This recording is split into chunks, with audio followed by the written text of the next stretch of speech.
911. What is the address of your emergency? I'm at the police station right now. Okay. What police station? New Baden. Okay, what's going on? I did something so bad. I need to be arrested, please.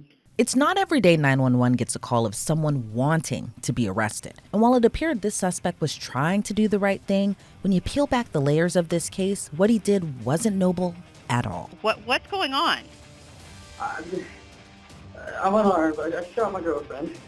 I'm Elizabeth Millner with Law&Crime. Now, we covered this case just the other week, and as much as I try to do my best voiceovers of 911 calls, nothing is like hearing the actual call itself. And in this call, you can hear a then 27-year-old confess to shooting his girlfriend a month after their breakup. Sir, hey, sir, is she conscious and breathing? No, I don't know. Is there anybody else there? I ran out. I'm in the police station right now. I'm not paying me. Do you have the weapon? Sir, where's the weapon at? It's in the apartment. I'm unarmed. I'm going to sit inside. Okay, right now, I want you... This frantic call came in on November 4th of 2023 from Emmett Metzger, who you just heard confessing to killing his girlfriend, Alexis Maki. However, there's a huge problem with that statement because they were exes at the time of her murder. But let's rewind the tape a bit so you can hear the call in full. 911. What is the address of your emergency? I'm at the police station right now. Okay. What police station? New Baden. Okay, what's going on? I did something so bad. I need to be arrested, please. What did you do? Oh, my God. Can I just be arrested, please? I did something terrible. Can you tell me what happened? Please arrest me, man. Sir, what is your name? Emmett, I just come so far. Please arrest me. Okay, stay on the line with me. Can you tell me what's going on? Where were you at last?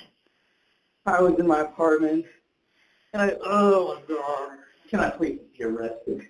We're going to have an officer. Huh? We're going to have an officer come up there and speak with you. What's going on? I'm unarmed. I shot my girlfriend. Oh my God. You shot your girlfriend? Yes, oh God. What's the apartment? Where were you at? Give me the address now. Hey, sir, is she conscious and breathing? No, I don't know. Is there anybody else there? I ran out. I'm in the police station right now. I'm not paying me. Do you have the weapon? Sir, where's the weapon at? It's in the apartment. I'm unarmed. I'm going to sit inside.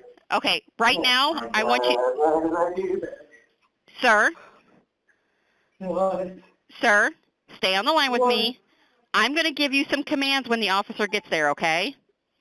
Okay. Okay, until he gets there, tell him Oh my God. put his hands out in front of him. He's not armed, but he is erratic. Sir, we need to get some help. We need to get some help to your girlfriend at 121 East Hanover. Okay, sir, is there an apartment number?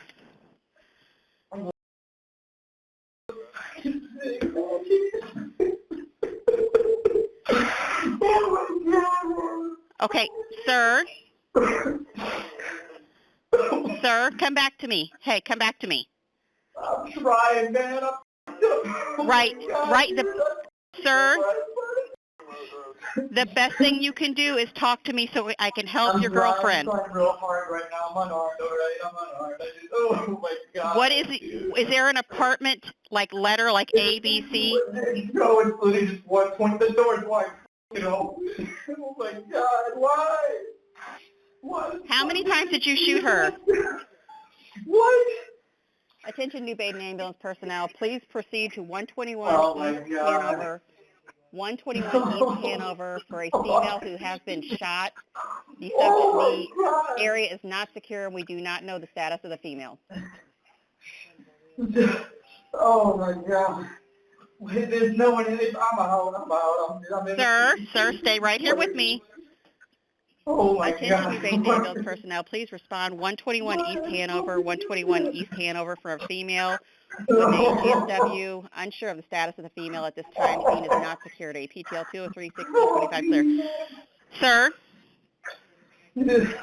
Sir? What? What? I'm trying. Okay, hey, let's take a deep breath and come back to me, okay?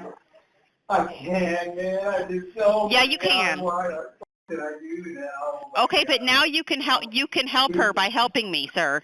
I put so many shots in her. Sir, where is the gun at in the apartment? What? Sir, where at in the apartment is the gun so that nobody else gets hurt? It's in the living room. What kind of gun is it? It's a little pistol, man. I don't know. It's a handgun? I don't know. What? It's a handgun? Yes. Oh, Okay. oh my God. I'm so... Do I have any units going to this residence? Sam 14 County. God. Oh my God. Oh my God. Oh no. Why did I... Any unit responding to 121 East Hanover. Oh my God. 14, there's going to be a 32 God. in the living room. Oh, He's unsure of the caliber. Oh my God. Don't do that. Oh. 10-4. Okay, sir. Yeah. I just want, Hey. hey, just, can you come back to me, please? I'm trying so fucking hard, man. Okay. Okay. Oh. Sir? Oh. Sir? Yeah. Okay. I'm trying. You said correct? Yeah. You got NB3, go ahead. NB3, confirm that it's because he's hysterical. Okay, is there an apartment number or letter? There's no, I don't know the letter. There's just a door. It's open.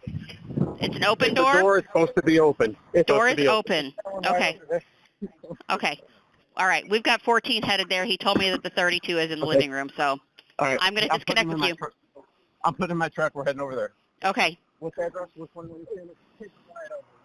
So that was a lot. And as you could hear, Emmett was super emotional. He could barely talk about what happened. But here's the thing. The 911 dispatcher asked Emmett how many times he shot Alexis. He replied once. Police say, though, she was shot multiple times. She had wounds to her shoulder, her neck, her chest, and her hip. So it wasn't some accident. And like I mentioned, Alexis and Emmett were already broken up for weeks at the time of the shooting.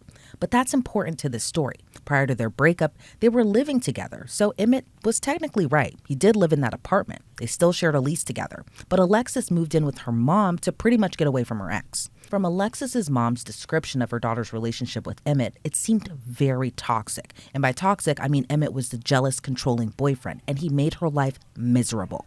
The only reason Alexis was over at their apartment was because Emmett asked her to come over under the guise he just wanted to see their puppy. Alexis's mom told local reporters she didn't feel good about her daughter going over there, but Alexis insisted he wasn't going to hurt her. Then later that night, he shot and killed her, then turned himself into police. But we also have to talk about what happened earlier that day, hours before the shooting. Now, remember how Alexis's mom said Emmett made her daughter's life miserable? Well, hours before the shooting, he pulled up to her job and beat up one of her co-workers. Lebanon police say they got a call of an attack around 4:20 in the morning that day. Alexis and one of her co-workers grew pretty close, but it's unclear if it was romantically or just a platonic friendship. But either way, Emmett didn't like it. He drove up to her job and attacked her co-worker. According to a report by WSAW, the attack left the man with at least one chipped tooth and blood dripping from his face. Now, Alexis's co-worker wanted to press charges, but the investigation didn't continue until hours later. Police say they left Emmett a voicemail. Emmett called back, said he would come down for an interview that was supposed to begin at 6 p.m. that evening,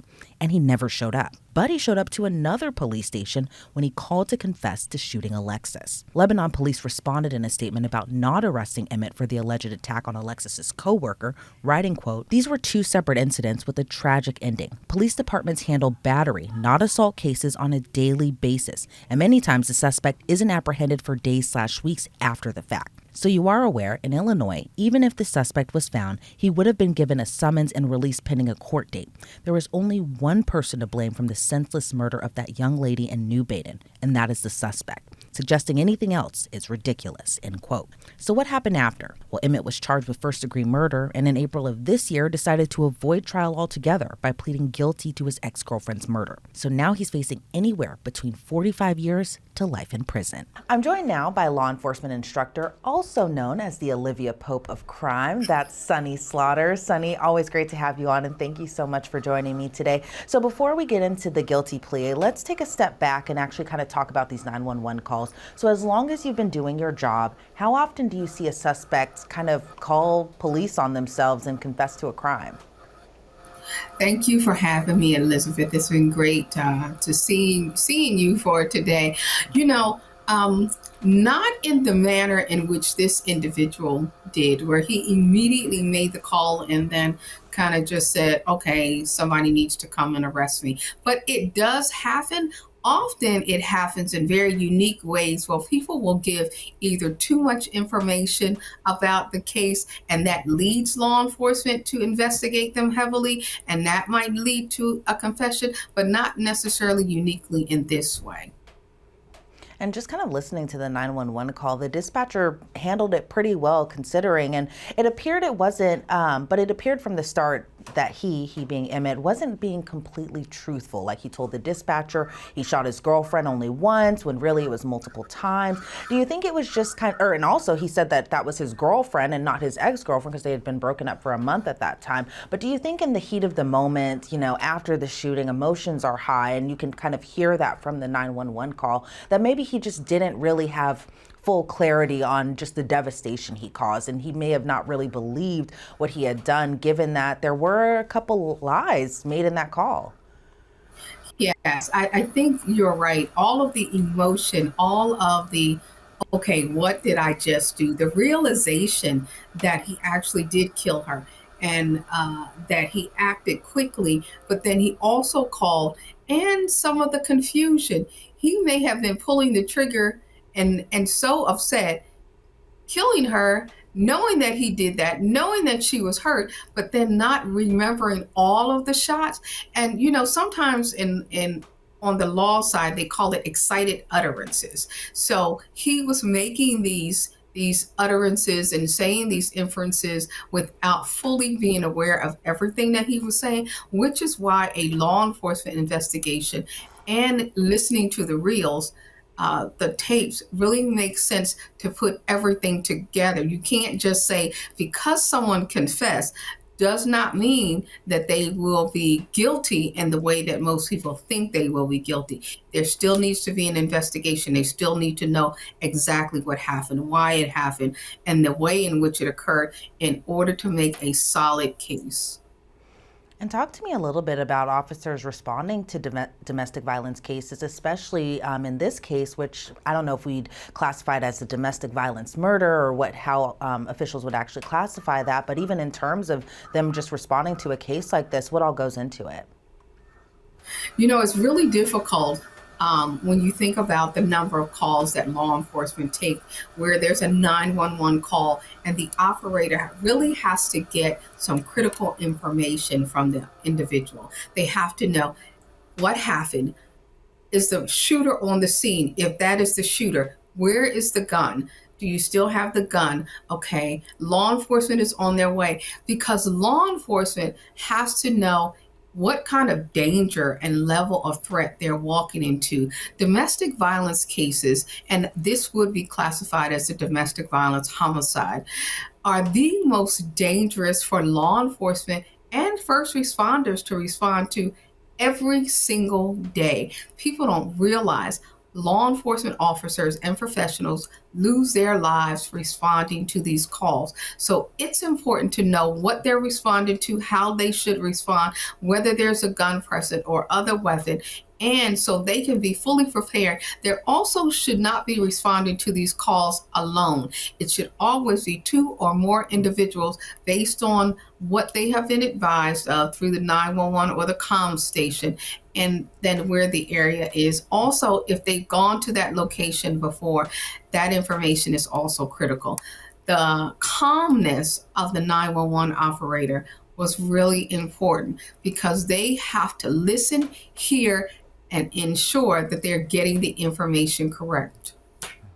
And the dispatcher herself, she was just kind of like to your point, she had to be very calm. She had to ask multiple times for Emmett Metzger to give over his address as he's just kind of crying and he's frantic inside that police station. But I want to go back to a point that you had just brought up just about how they're the most dangerous kind of cases for officers to respond to, because I think there's kind of this stigma, or just kind of a lot of people think for some reason that domestic violence cases are kind of chalked up to it being a toxic relationship and it's a lover's spat, it's a lover's quarrel. But really, to your point, it is very dangerous. We see it every single day here at Law&Crime, where we see domestic violence cases escalate to the point that they are that there are murders, there are stabbings, there are just these violent altercations. But talk to me a little bit about why these are just some of the most dangerous calls to respond to. You know, during my training with the Department of Homeland Security to be a domestic violence instructor, one of the things that we went over and over in my training of me and then in my delivery of training to others is the seriousness of this crime that seems to happen so often, and yet the dangers seem to be ignored just as often. People think that a law enforcement officer should be able to jump right into everything and just appear on the scene without even thought to their own personal safety. Law enforcement respond to these calls, and some of what happens is when they respond to these calls is that in the heated moment of two individuals, at some point in time, there have been cases in which law enforcement have been responding to help someone, and then they have become the direct target of not only the perpetrator, but also the victim. They have to be aware. More officers have lost their lives, which is why they changed the protocols in which individuals should never, law enforcement individuals, should never be responding to these calls alone. There should always be more than one person backup. There should always be somebody that can assess the scene while someone is talking to the victim, someone is talking to the perpetrator. They need to have their radios clear and operational in case they get into danger.